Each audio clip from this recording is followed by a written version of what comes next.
Não posso ler, tá? Ah, eu vou pedir a Mari para ler. Tá certo.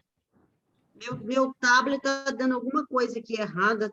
Sumiu a tela, tudo, Maria. Não sei, essa tecnologia às vezes dificulta. Então, Ai, assim, eu vou começar a ler e depois alguém pega o embalo, tá bom? eu posso ler, Maria, se não sumir aqui tudo. Eu posso Pode? ler se você quiser. Claro, posso, eu Sim. leio com Agora muito prazer. a página, Mari, 143. Vamos Tá? lá, então. Então, pessoal, vamos retomar aqui. Essa a gente está já terminando o livro, né? Eu acho que essas 2 semanas nós concluímos esse livro maravilhoso. Nos sempre sentimos leveza. Então, vamos à página 143 do livro físico. Família e doença. Posso ler? Sim, sim. Família e doença. Mostrarei agora, em alguns exemplos, como se originou na família envolvimentos que ocasionaram doenças e riscos de vida, e como podemos desprender-nos deles ou impedi-los. Quando um membro da família desaparece, por exemplo, quando morre prematuramente, o pai ou a mãe, às vezes um filho lhe diz, em seu íntimo, eu sigo você. Então, muitas vezes, esse filho busca a morte através de uma doença, de um acidente ou do suicídio, mesmo quando o filho não executa o que afirmou interiormente. Com frequência, ele sente na alma uma proximidade especial com a morte e anseia por ela. O mesmo se passa quando uma criança perde um irmão, que nasceu morto ou morreu prematuramente, e diz a ele: eu sigo você. Quando um conhecido esportista capotou com sua lancha numa competição e morreu, a filha dele começou também a participar de corridas de barcos. Ela também capotou numa corrida, mas sobreviveu. Quando alguém lhe perguntou o que lhe ocorreu naquele momento, ela respondeu: apenas isto. Papai, eu estou chegando. Por trás da frase eu sigo você, atua o amor profundo com que a alma liga a criança à sua família. Esse amor, mais forte que a morte, é cego. A criança crê que pode anular a separação e salvar outras pessoas da família com seu sofrimento e sua morte. Numa constelação familiar, pode-se perceber a inutilidade e a cegueira desse amor. Pois então fica claro para a criança, a partir do sentimento e das palavras dos representantes, que os mortos dedicam aos vivos um amor igual ao que recebem deles, e que o desejo de segui-los na morte, em vez de alegrá-los, lhe causa dor. Assim, a criança percebe que os mortos não desejam que a morte deles acarrete a morte para os outros. Sentem-se aliviados quando os vivos estão bem e os abençoam para que continuem vivos. Por trás da frase eu sigo você, atua ainda uma outra dinâmica, a necessidade básica de compensar e expiar. Os vivos frequentemente sentem culpa por estarem vivos quando outros da família morreram e ficam aliviados se eles próprios morrem também.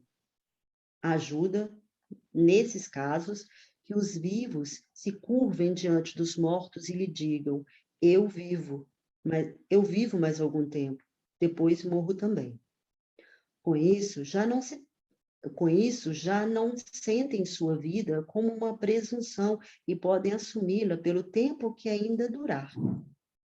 Uma outra frase que ajuda os vivos é esta: em sua memória eu fico mais algum tempo. Ou ainda, quando uma criança quer seguir seus pais falecidos, ajuda a dizer essa frase: eu honro a vida que vocês me deram.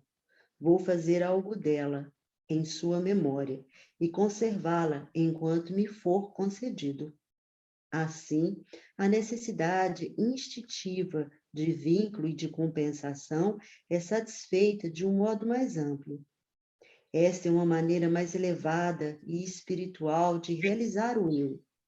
ela exige um passo à frente ou, por outras palavras, um passo evolutivo do mais estreito ao mais amplo, uma separação dos limites da alma familiar para atingir as dimensões da grande alma. Vamos Vivos e parar um mortos. pouquinho aqui.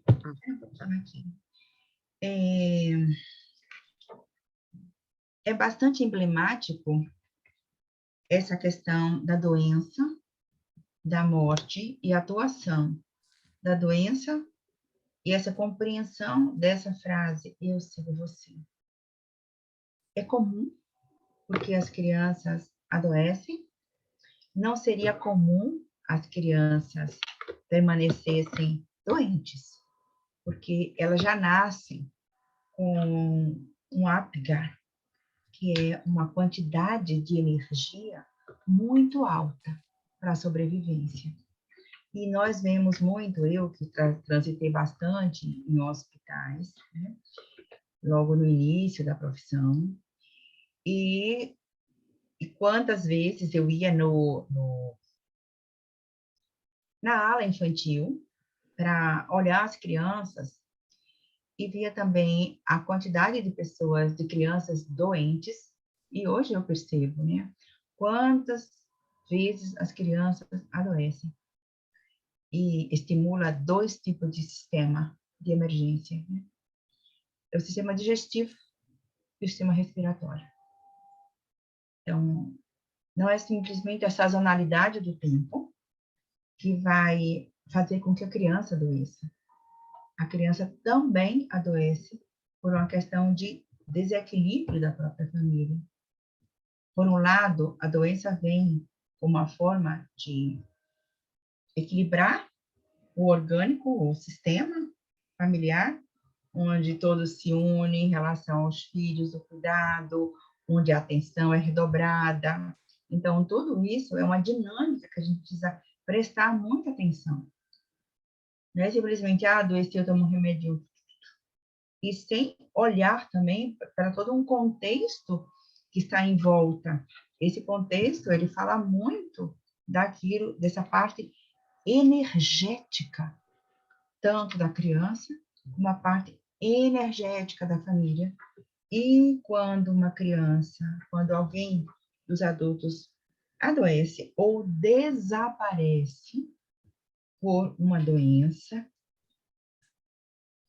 o que a criança traz consigo, eu sigo você.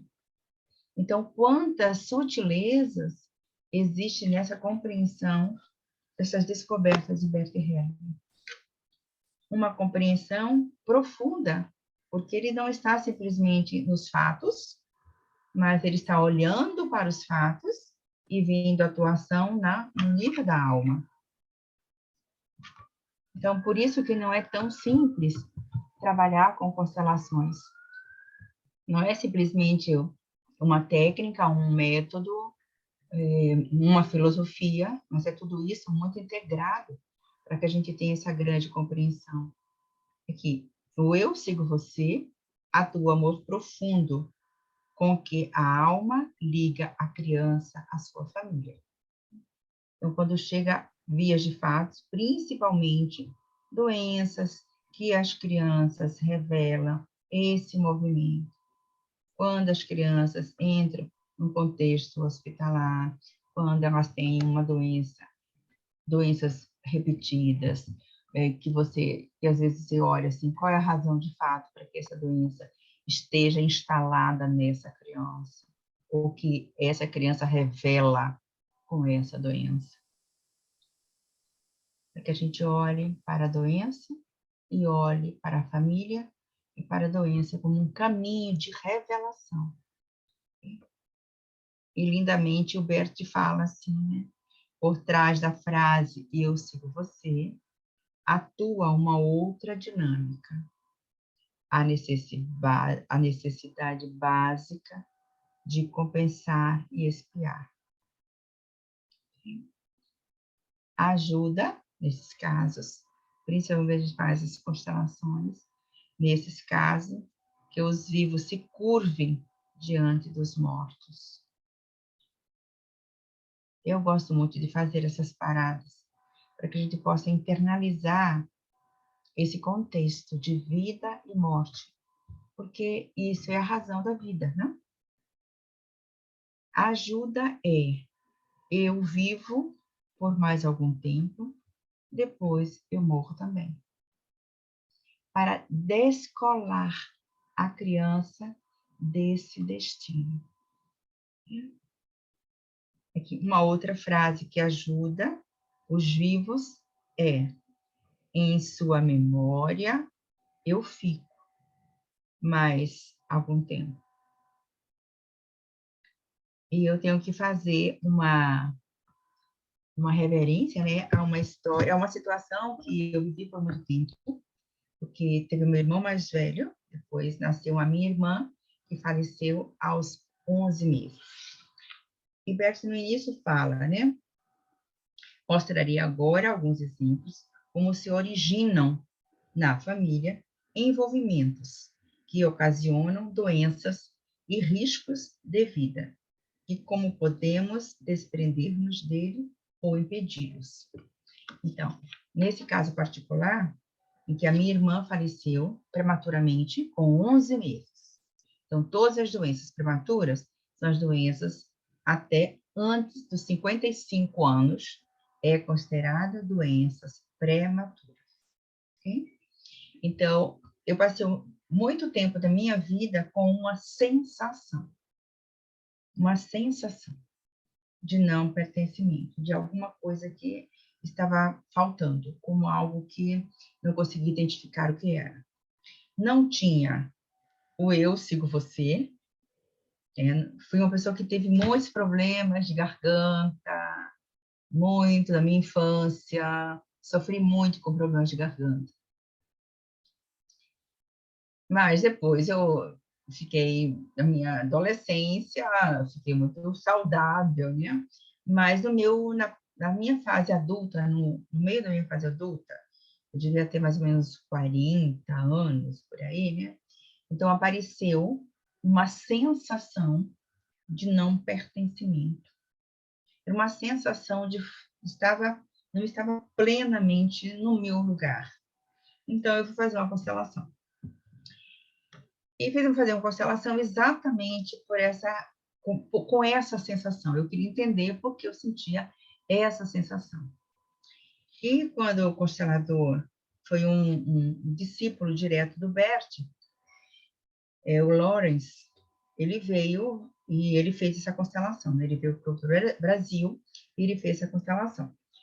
Então, colocou essa minha irmã, e ela sofria muito durante todo esse processo da constelação, essa representante.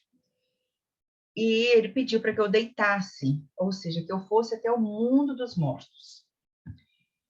E pediu para que eu fechasse os olhos dela, que ela não conseguia fechar os olhos, a representante. E eu também não conseguia fechar os olhos dela.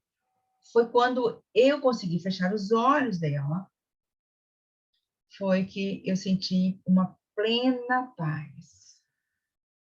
Foi uma sensação. Por isso, assim, que nem sempre na constelação a gente precisa trazer um fato, muitas vezes um concreto, mas como é uma sensação que ela me perseguia, né, uma parte da minha vida, eu fiz essa constelação dessa sensação. E depois disso, eu pude me sentir muito mais plena, muito mais plantada. É como se eu não habitasse, de fato, o meu corpo. Eu estava presente, eu fazia trabalhos, eu sempre fui muito ativa, mas tinha um lado meu que sentia essa sensação de não habitar o corpo, não habitar o meu corpo. Então, aí ele traz essa frase aqui, que é uma superação. E essas marcas, elas estão registradas na alma. E essa sensação é da alma. Como eu sinto também outras sensações corporais, né? Que eu sinto que é dos meus irmãos gêmeos, os gemelares. Mas depois podemos falar sobre isso. Bem, vamos ler sobre os vivos e os mortos.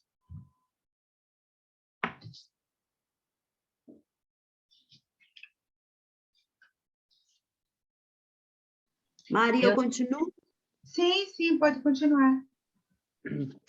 Vivos e mortos. Quando uma pessoa sente atração pelos mortos, podemos fazer com ela um exercício simples. Pedimos que feche os olhos, recolha-se lentamente em seu centro e, através dele, regrida para bem longe, para os mortos, porque se sente atraída. Lá chegando, ela se deita ao lado deles, espera até sentir-se tranquila e unida a eles. E então, guarda que algo lhe venha deles, seja o que for. Ela acolhe isso até sentir-se totalmente preenchida. Então, retoma o caminho de volta para os vivos, até chegar de novo ao seu centro e mais além dele, para cima, e abre os olhos. Muitos vivos querem juntar-se aos mortos, mas quando os vivos os respeitam, os mortos vêm até eles, com bondade. Eles chegam e ficam a uma certa distância, amavelmente presentes. Alguns julgam que os mortos sofrem, mas também podemos dizer, eles estão acolhidos. Somente os vivos ainda passam apuros. Uma imagem muito difundida é a de que os mortos se foram. Estão enterrados, foram embora. E colocamos uma pedra sobre eles para que não possam sair. É esse o sentido original da lapidez, que antigamente era plana. E é estranho imaginar que os mortos foram embora.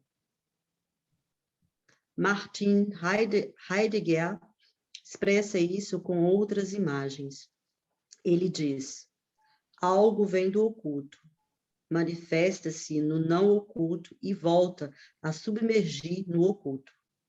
O oculto está presente à sua própria maneira, mas não se vai. Emerge e volta a submergir.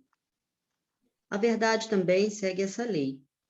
Ela emerge do oculto e volta a submergir nele. Por essa razão, tão pouco podemos agarrá-la. Alguns julgam que ela é eternamente válida e que eles a têm nas mãos. Não. Ela só se mostra por um breve tempo e volta a submergir. Por conseguinte, a cada vez que emerge, é diferente. Ela é um reflexo do oculto que vem à luz. Assim, também a vida, provida do oculto que não conhecemos, se manifesta no não oculto e torna a submergir. O que é realmente grande é o oculto. Comparado a esse grande, o que vem à luz é apenas algo passageiro e pequeno. Talvez os mortos estão no oculto, mas, partindo daí, eles atuam no não oculto. Quando deixamos que os mortos atuem, a vida é sustentada por meio deles. Entretanto, aquele que submerge no oculto antes do tempo peca contra esse movimento. Da mesma forma, aquele que se obstina em viver além do tempo, que segura a vida além do tempo, peca contra esse fluxo do vir à luz e do emergir de novo no oculto. De ambas as formas, se vai contra esse fluxo. Retirar-se prematuramente é desprezar o que veio à luz. E, da mesma forma, apegar-se à vida quando o tempo já se esgotou. Quando o tempo se esgota, é preciso soltar e se submergir. Como terapeuta, procuro manter os vivos em vida com a ajuda dos mortos, quando isso for o certo, e enquanto estiver em minhas mãos. Mas quando fica patente que o tempo se esgotou, não seguro ninguém. Não me insurjo contra os destinos e contra o fluxo, como se pudesse ou devesse impedir a submissão, mas permaneço em sintonia com os destinos. Pode-se ver que, nesse processo profundo, onde estão em jogo a vida e a morte, eventualmente aparece uma solução que o paciente também acolhe por algum tempo, mas então submerge. Também aceito isso, pois não sabemos se o destino que o indivíduo escolhe ou ao qual se submete é de fato o que mais lhe convém. E se o seu destino não possui uma grandeza oculta que quem está de fora não consegue ver. Essa atitude tem algo de tranquilizador e profundo. Então, podemos visitar ambos os domínios e, mesmo em vida, permanecemos conectados com a origem. Bonita, hein, Maria? Nossa, profundíssimo. Hum. Como é grande esse oculto. Ele fala assim, Meu como a Deus. verdade e a vida, né? Tudo Uhum. pertence ao oculto. O oculto é grande.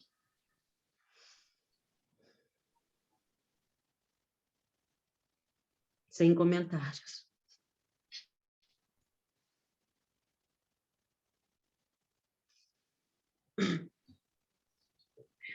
Continuo? Sim, vamos ler a expiação e ficamos aqui na expiação. Ok. Às vezes, porém, um vivo precisa juntar-se aos mortos e ficar com eles. É o caso de um assassino. Se isso não acontece, irão em um lugar deles seus filhos, netos ou bisnetos. Os assassinos estão indissoluvelmente ligados às suas vítimas. Por conseguinte, precisam deixar sua própria família e deitar-se junto delas. Isso parece duro, mas qualquer outro caminho tem consequências terríveis para pessoas inocentes através de várias gerações. Trago um exemplo.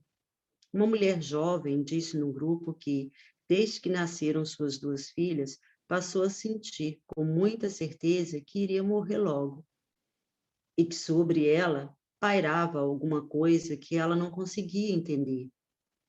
Quando ela colocou sua família, observou-se que sua representante fixava o olhar em alguém que não estava presente.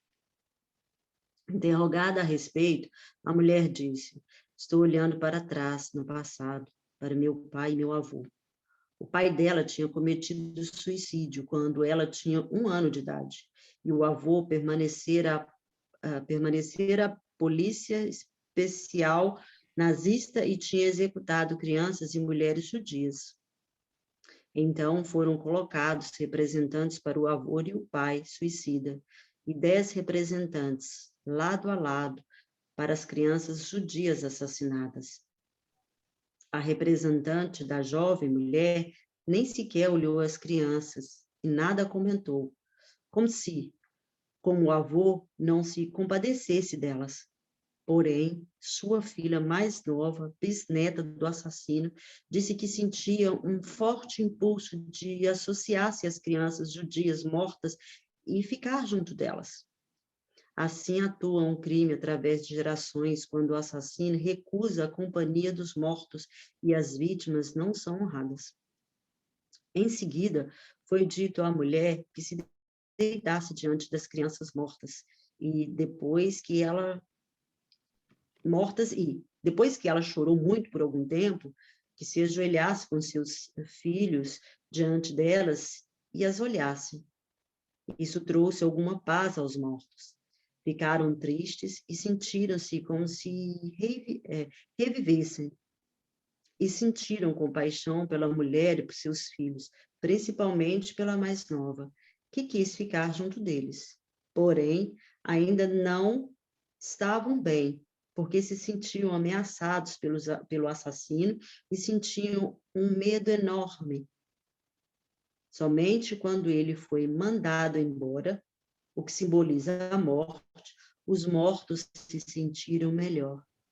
Sua atenção e sua simpatia voltaram-se então inteiramente para a mulher que chorava e para os seus filhos, e esperavam dela algo que salvasse os seus filhos.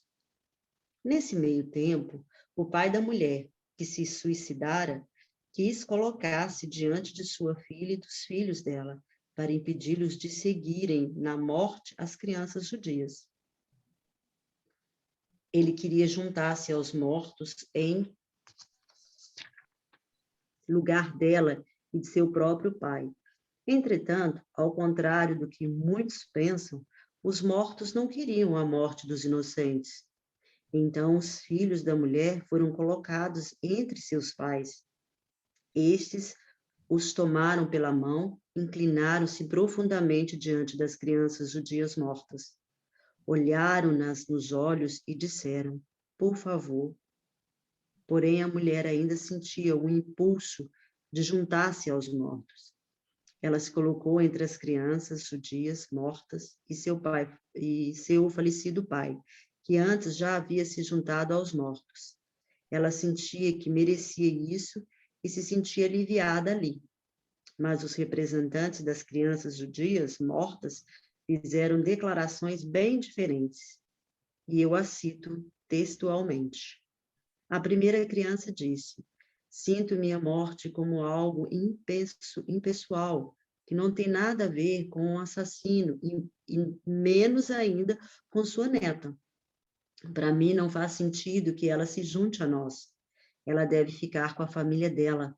Não estou interessado na sua expiação. Isso não compete a ela. A segunda criança disse: fiquei com os joelhos fracos quando ela veio e pensei logo: ela não nos pertence. A terceira criança: isso é realmente demais. E a quarta: não quero esse sacrifício. Isso não compete a ela. A quinta criança disse: para mim, ela tem uma missão junto a seus filhos para acabar com esse sofrimento. A sexta criança ficou muito triste e disse: ela não precisa seguir a gente e o pai dela. Seu lugar é com a família. E a sétima criança: se ela realmente me olhasse, saberia que não pode ficar aqui. A oitava criança: senti-me aquecido. Ela significa para mim algo muito próximo. A nona: quando ela chegou aqui, eu pensei: você não pertence a nós. A 10ª criança disse: quando ela veio para cá, tive sentimentos agressivos. Seu pai morto disse: senti dor quando minha filha veio para cá. Tenho vontade de dizer a ela: seu lugar é com a sua família. Isto aqui eu faço sozinho.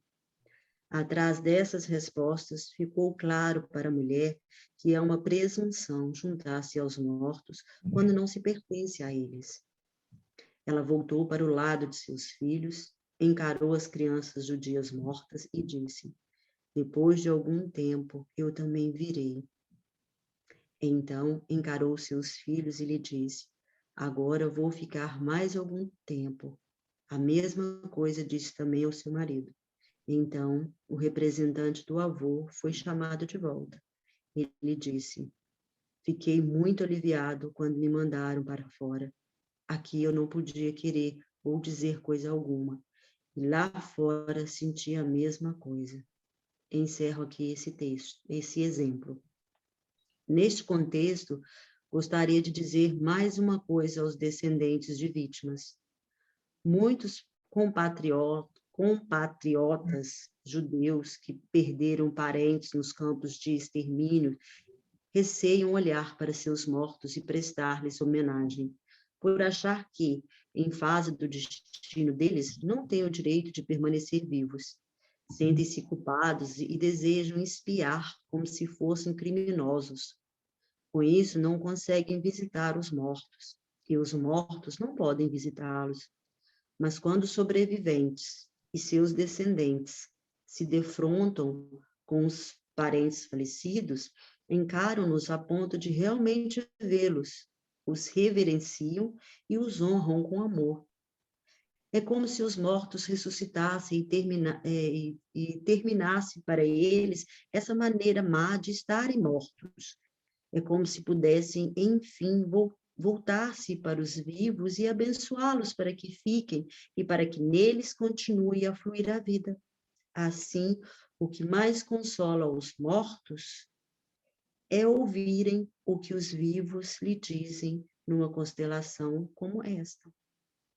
Olhem, eu tenho filhos. Uhum. Lindo, hein, Maria? Muito bonito. Muito bonito. Muito bonito, muito curativo e muito amplo, porque naturalmente, quando a gente fala de morte, na morte existe um tabu. Primeiro, não se falar de morte. Segundo, não olhar para a morte de uma forma abençoada e respeitar a morte como uma grandeza. Então, tanto a vida quanto a morte são muito grandes, muito grandes. Interessante que não termina, né? A pessoa, assim, exemplo, perdemos os nossos entes queridos, mas eles continuam dentro da gente. Não só dentro da gente, literalmente dentro, né? E as lembranças todas, e através da nossa genética, né? Está tudo aí escrito, também literalmente falando, né? A alma, ela não desaparece. Então, o olhar de Bert, né, traz essa visão muito forte, quando se fala da morte, esse lugar que submerge. A vida submerge e depois ela emerge.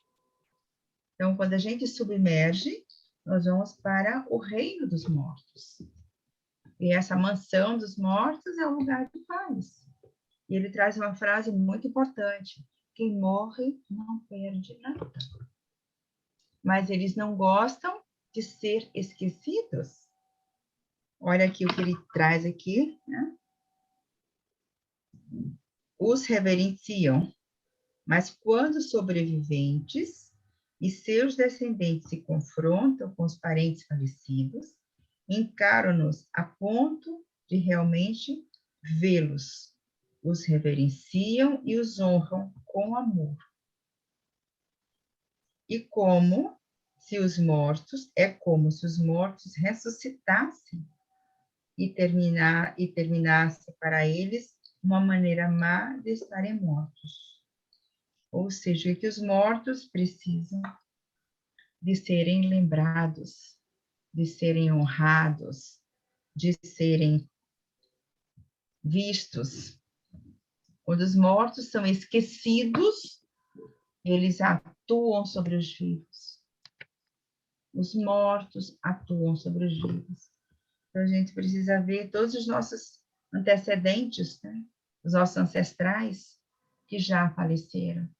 Aonde nós os colocamos? Nossos avós, bisavós, às vezes irmãos, primos. Quem está muito ligado nesse contexto, a quem pertence a família? São todas as pessoas que estão ligadas diretamente, né, por esse laço de alma, por esse laço do destino. Nós lemos semana passada sobre isso. A quem pertence a família?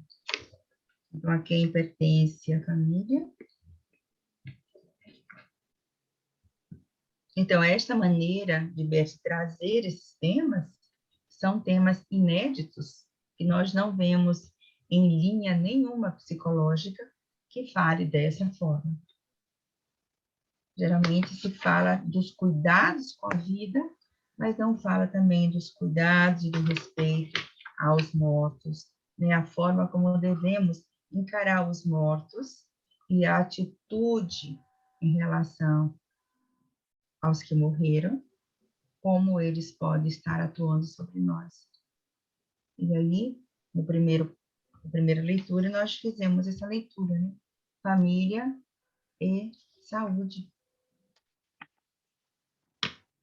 Estamos muito próximos à morte. Tão próximos que a gente não consegue pensar na morte, que a morte é o real. Tem alguma pergunta, algum comentário para a gente fazer aqui?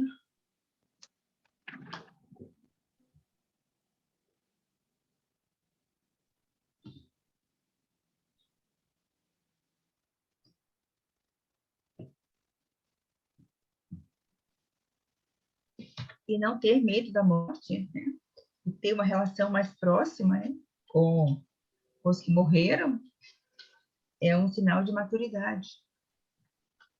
O imaturo, ele também não consegue falar da morte com mais tranquilidade. Ele também não cuida Maria, eu da tenho própria uma vida. pergunta. Antigamente, as pessoas tinham uma forma... Isso, eu quero saber se isso é uma forma de honrar os mortos.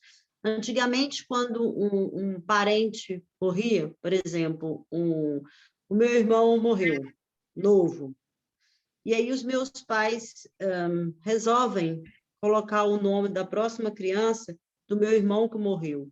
Isso é uma forma de honrá-los, ou não? Olha, eu não saberia te dizer com tanta certeza. O que eu sinto é que, geralmente, uma criança, quando é colocado o nome, ela termina assumindo esse destino dessa outra criança morta, e essa criança morta, ela fica esquecida. Pois é, mas eu também penso assim como você, que Esquecida. no caso isso acontece, é uma exclusão. Penso Uhum. eu estou dando a minha opinião, eu estou dando a Sim, minha mas opinião. isso não Mas é opinião, antigamente isso é o que, sim, antigamente se fazia muito isso, né? tinha exatamente, mas é porque as pessoas, pode-se dizer então que as pessoas que não sabiam, e aí davam o nome, achando que estavam fazendo certo, porque às vezes a gente pensa, oh, eu estou fazendo certo e está fazendo errado. É possível a gente ter que ver o que está no nível do coração, né? O que está a nível do coração, o que está a nível do interior de cada um, se é uma homenagem, né, àquele ser, É. ou se simplesmente é uma imaturidade, e trazendo o nome que já foi escolhido, eu posso me livrar da culpa, né? Porque toda morte traz uma culpa. Uhum. Não faz sentido, faz sentido. Eu pergunto isso porque eu, com esses nossos estudos aqui internos, né, todas as terças-feiras, eu fico fazendo, tipo assim, um trabalho investigativo, né? Então, eu fico querendo saber dos meus. Sim, sim, é E há importante. pouco tempo, sim, e há pouco tempo eu descobri que meu pai, ele teve mais irmãos, né? Eles eram uma família maior, e eu nem sabia que esses meus tios existiam. E por causa disso, porque eles morreram ainda criança, Uhum, e a minha avó deu-se o mesmo nome ao próximo filho, ou seja, excluiu aquele, uhum, né? uhum. Então, agora eu faço as minhas honras, as minhas orações, Isso. contando com Incluindo, eles, isso, incluindo contando, todos eles no seu coração, porque essa é a forma mais palpável da gente fazer, correta. correta, exato. Né? E alguma coisa mudou-se Ah, dentro de mim. Com essas leituras aqui, ó, é, eu não sei as minhas outras colegas aí, mas eu fiquei aqui arrupiada, senti uma coisa gostosa no coração. Eu acredito que essa leitura aqui que fizemos veio confirmar o que eu já estou fazendo. uhum, Porque ao saber deles, agora eu penso, não, na família do meu pai eles não eram 6, né? E sim 10. Tem sim, esses 4 que herdaram, né? Que herdaram os nomes dos outros, enfim, bom, é isso. isso. Então, Obrigada. gente, obrigada também. Esse momento foi muito importante, né? Porque a gente possa amadurecer em relação à nossa vida, né? E a tudo que nos leva para esse lugar da grande despedida. E olhar principalmente para que a gente possa acompanhar, para que possamos acompanhar quando as crianças adoecem, quando existem os adolescentes também que querem seguir a morte prematura de alguém. Então, Ok. um grande abraço e até a próxima semana. Gente, um grande beijo, viu? Muito obrigada. Tchau, tchau, Maria. Tchau, tchau, gente. Obrigada. Tchau, tchau a todos. Um Tchau. grande abraço.